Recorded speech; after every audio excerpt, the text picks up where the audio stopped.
Welcome to మన TV. తనపై దాడికి పాల్పడిన వారిని కఠినంగా శిక్షించాలని కర్నూలుకు చెందిన కోఆపరేటివ్ బ్యాంక్ విశ్రాంత ఉద్యోగి గిడియన్ పోలీసులను కోరారు. కోడుమూరు మండలం లద్దగిరి గ్రామంలో 1 ఎకరా 34 సెంట్ల భూమిని విక్రయం కొరకు లాయర్ భారతీయ డాక్టర్ బ్రహ్మాజీకి 2022 సంవత్సరం మార్చి నెలలో అగ్రిమెంట్ చేశామని, ఈ అగ్రిమెంట్ ప్రకారం 3 నెలల్లో పూర్తి డబ్బులు చెల్లించి రిజిస్ట్రేషన్ చేయించుకోవాలని అగ్రిమెంట్లో రాసుకున్నామని ఆయన తెలిపారు. 3 నెలల సమయం అయిపోవడంతో 2వ అగ్రిమెంట్ రాసుకున్నామని, ఈ 2వ అగ్రిమెంట్ ప్రకారం మే నెల 2023 సంవత్సరం లోపు పూర్తి డబ్బులు చెల్లించి రిజిస్ట్రేషన్ చేయించుకోవాలని రాసుకున్నామని గిడియన్ తెలిపారు. అయినా లాయర్ భారతీయ డబ్బులు చెల్లించలేదు. 2 సార్లు అగ్రిమెంట్ ప్రకారం డబ్బులు చెల్లించని కారణంగా తన పొలాన్ని భారతీయకి రిజిస్ట్రేషన్ చేయాలని కోర్టు ఉత్తర్వుల ప్రకారమే తాను నడుచుకుంటానని గిడియన్ తెలిపారు. తనపై డాక్టర్ బ్రహ్మాజీ దౌర్జన్యం చేస్తున్నారని బాధితుడు ఆవేదన వ్యక్తం చేశారు.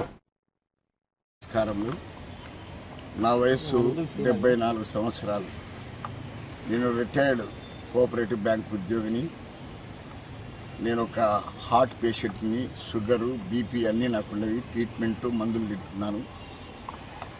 అయితే నా పొలం విషయంలో ఒక అడ్వకేట్ భారతి అని ఆమెకు క్లయింట్గా నేను ఉన్నాను. కొన్ని కేసు విషయాల్లో, నా పర్సనల్ కేసుల విషయాల్లో ఆమె నన్ను నీ పొలం మా అన్నకు అమ్మాయని నన్ను ఇరికించుకొని అగ్రిమెంట్ చేసింది.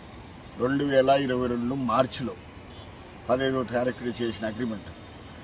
3 నెలల్లో నీ డబ్బులు ఇచ్చి మొత్తం ఇచ్చి మేము రిజిస్టర్ చేసుకుంటామని మొదటి అగ్రిమెంట్ 17 లక్షలకి 3 లక్షలు ఇచ్చి, తర్వాత 3 నెలలు అయిపోయినా నాకు రిజిస్టర్ చేసుకోలేదు.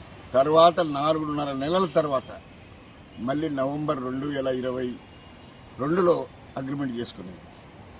దాని ప్రకారం 4/5/2023 కల్లా మొత్తం అమౌంట్ కట్టి రిజిస్టర్ చేసుకుంటాము అని అన్నారు. అట్లా కూడా ఫుల్ అమౌంట్ కట్టి రిజిస్టర్ చేసుకోలే. 2 ఇయర్స్ దాటిపోయింది.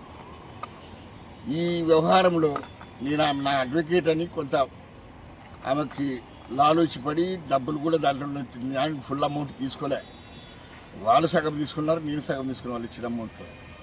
ఇదంతా నాతో సంతకం చేయించుకున్నాము. అడ్వకేట్ కదా నా మాట విన్నందుకు నన్ను ఈరోజు పద్ధతి ప్రకారము నన్ను ఏదో టైం అయిపోయింది అయ్యా మాకు రిజిస్టర్ చేస్తారా అని రిక్వెస్ట్ చేసే పద్ధతి మానేసి, ఎవడాడు సిఐ నా చేతిలో ఉన్నాడు, వాని గుద్ద మీద దాన్ని పట్టుకొచ్చి వానితో రిజిస్టర్ చేయించుకుంటాము, వాని కొడుకుని వాని కుటుంబాన్ని అంతా తీసుకొచ్చి స్టేషన్లో పెడతాము అని ఈ విధంగా సిఐలు, పోలీస్ డిపార్ట్మెంటు డాక్టర్ జోబులో ఉన్నట్ల, డాక్టర్ చెప్పినట్లు ఇంటారని చెప్పి నా మీద దుమ్మి, దౌర్జన్యము, దాడి.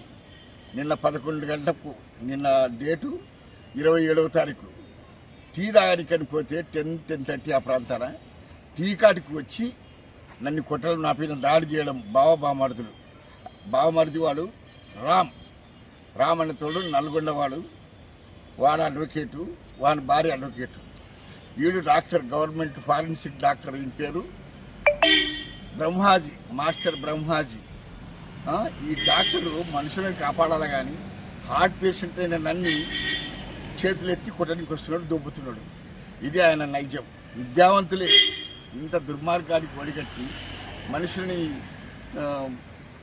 మారణ హోమం కల్పించడానికి ప్రయత్నం చేస్తుంటే నేను తప్పించుకొని తిరుగుతున్నాను. నిన్న మా ఇంటికి, నా చెల్లెలింటికి, నా ఇంటికి, నా కొడుకులకు ఫోను, ఇద్దరికి ఈ విధంగా అరాచకాలు సృష్టిస్తే నా ప్రాణానికి భీతి కలిగేటట్లా చేస్తున్నారు. ఈ పరిస్థితుల్లో నేనైతే ఈ రిజిస్టర్ చేయని వాళ్ళు కోర్టు ద్వారా ఏమైనా తెచ్చుకుంటే నేను కోర్టు ఆర్డర్ని శిరసావహించి చేస్తాను. అంతవరకు వాళ్ళకి చేసే ప్రసక్తి లేదు.